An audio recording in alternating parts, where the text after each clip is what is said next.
Hi everyone, this is Nusra from Tutopia. Today in this video, we are going to discuss a physics topic, especially the distance time graph, which we shortly call saying dt graph, and the velocity time graph, which we call vt graph.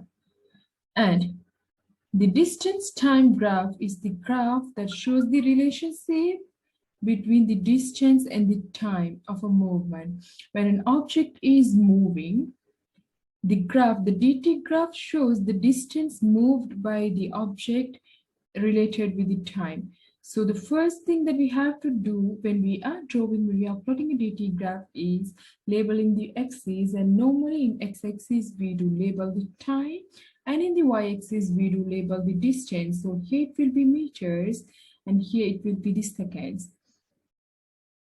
That is the unit. And gradient of the dt graph. So we know the slope or the gradient of the dt graph can be found out using the equation. We know normally how to find out the gradient. This is y2 minus y1 over x2 minus x1.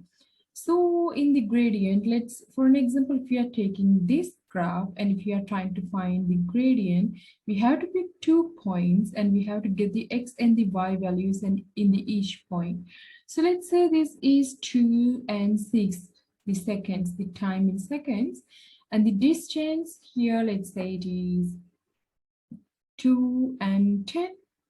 So that 10 minus 2 over 6 minus 2, which will be 8 over 4. So in short, it's 2. And how about the unit? So these values are from the distance, that is meter. These values are from the time, that is second. So for the gradient, we do have the unit meter per second. And we know meter per second is the unit of the speed or the velocity. So meter per second, if meter per second is the unit of the velocity, and if it is the unit of the gradient of dt graph, we can conclude saying the gradient or the slope of the dt graph gives us the speed. So the speed can be calculated, the velocity can be calculated using the slope of the dt graph. Now let's look at the dt graph that we can draw for an object which is not moving. So for a stationary object, the first thing that we have to remember is labeling. Here it is distance, and let's say it's in meters, and it is time, so let's say it's in seconds. Now, if the object is not moving, we are going to have a parallel line to the x-axis. It's because our movement, if there is no movement, the distance cannot be changed. The distance has to be stationary. So here, let's say for an example, if it is 10 meter, even though the time is passing, the distance does not travel, so that we can say the object is not moving. So a parallel plot to the x-axis in the dt graph tells us the object is not moving. And the movement with a uniform velocity. So we said at the beginning, by the beginning of the topic, we said in a dt graph, the gradient is giving us the velocity. If the gradient is giving us the velocity, and in order to get the uniform velocity, the plot should give us the uniform gradient. So for the uniform velocity, the plot will be looking like this in a dt graph, where the gradient at all the points are the same. The gradient has to be the same throughout the movement. If the gradient is the same, the velocity is the same, so that we will have the uniform velocity.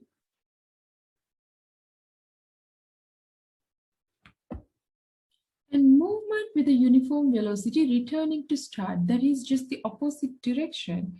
So we know uniform velocity, the gradient has to be the same throughout the journey. Let's say this is distance and this is time graph. And over here, it has to be decreased down like this in order to get the object moving in the opposite direction with the uniform velocity, that is with the uniform gradient. And getting faster, that is acceleration. How are we going to get the accelerating dt graph? Acceleration is speeding up. That is, the speed has to increase each second. So in that case, if the velocity is calculated by the gradient, the gradient has to increase each minute, each unit, each second or each minute, the gradient has to increase in order to be an acceleration movement. So a plot like this, a curve like this will be giving us increasing gradient at each point. So over here, let's say the gradient is 2, over here it will be 5, then 8, then 10. So when the gradient is increasing, the speed is increasing, so that the movement is acceleration movement. Getting slower, the opposite of getting fast, that is acceleration. So this is deceleration. And when it is deceleration, the gradient has to decrease each unit of time. So let's say the deceleration should be, the plot should be a plot where the gradient is being decreasing each minute. So when the curve is moving towards the x-axis, the gradient is decreasing. And this plot is giving us, this plot in the dt graph is giving us the deceleration, that is slowing down.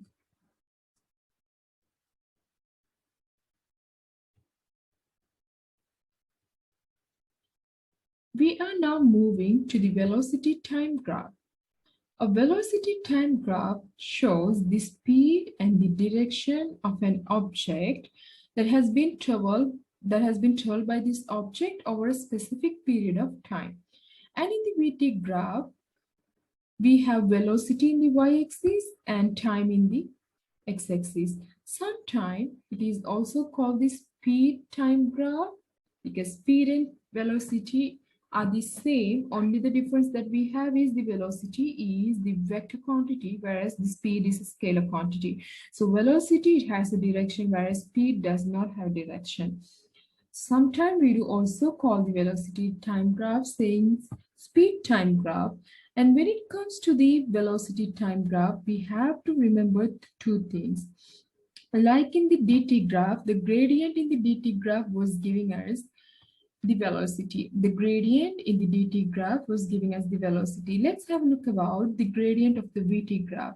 So in the vt graph, the gradient is y2 minus y1 over x2 minus x1. But here this time, our x-axis is time. That's right. But our y-axis is not distance, but velocity. So gradient is, in short, velocity being divided by time. And we know v by t is equal to acceleration. We are familiar with this formula, so that when we are calculating the gradient of the vt graph, we are going to end up having is the acceleration. But in addition to the dt graph, we have one more thing to be known in the velocity time graph, that is the area under the graph. So when we have a plot like this, if we are calculating the area under this graph,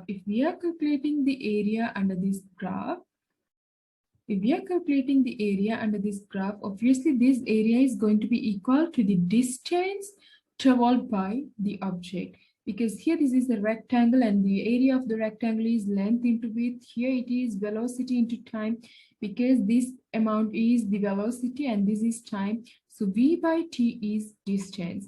It's because by the formula we know velocity is distance being divided by time, so that v into t is distance.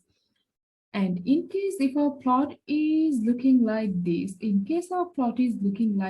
where we are going to have a triangle, if we are getting the area under the graph, this will be a triangle. And when it is a triangle, we have to find the area of the triangle in order to get the distance traveled by the particular object. Uniform velocity. How are we going to get the uniform velocity graph? The first thing that we have to remember is our y-axis, which is velocity, our x-axis, which is time. And when it is uniform velocity, what we have to know is the velocity is not changing over the time. So it has to be a parallel line to the x-axis, where the time is keeping on increasing, but the speed is not changing. So uniform velocity, if the movement is having the uniform velocity, that can be drawn like this in the VT graph, but in the DT graph, we have to remember this is stationary. This is for no movement because the distance is not changing. But this kind of a plot in the VT graph tells us it is the uniform velocity. And uniform acceleration. So in the DT graph, our acceleration was that is speeding up. So we had a curve-like graph. This is DT graph, and this was our acceleration in the DT graph. But in the VT graph, we know the acceleration is gained by the gradient. So since this is uniform acceleration, the gradient has to be uniform. The gradient has to be the same. So we will be having a graph like this for the uniform acceleration in the VT graph.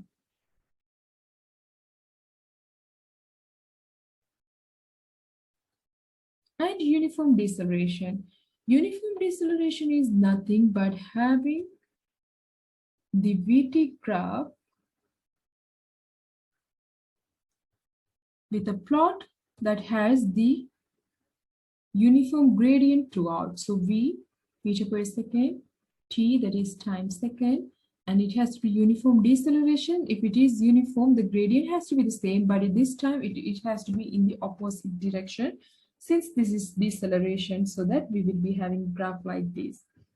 Now, let's get the VT graph and DT graph summarized. First, if the DT graph is this,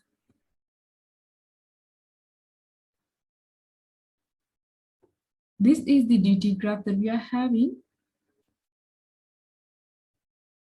where we are having an object moving like this, and then this, and then this. So what can I tell about the first region is the object is having a uniform gradient, so that the object is moving with a uniform velocity. At the second phase, the object is not moving. And in the third phase, the object is moving with a uniform velocity, but in the opposite direction.